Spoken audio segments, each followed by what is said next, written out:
Hello everyone, so in this video, we're going to be reviewing the Sevim Arsel Foundation scam email. So as you can see, we have it here open up at malware tips and see that they have already exposed the scam. So they say may have received an unexpected email claiming you were selected to receive $2.5 million donation grant from the Sevim Arsel Foundation. At first glance, it sounds generous and exciting, but beware, this is a well-known scam that does trick many people into revealing personal data or sending money. In this article, you'll discover exactly how this scam works, how to spot red flags, and what to do if you're already engaged.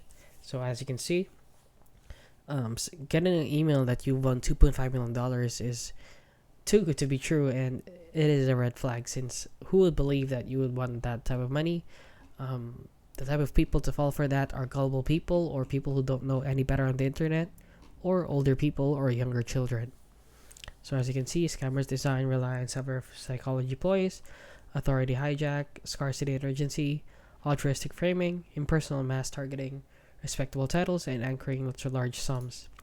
And yeah, that is basically it, guys. Please don't fall for any emails like this. So if you found this video helpful, please consider liking and subscribing.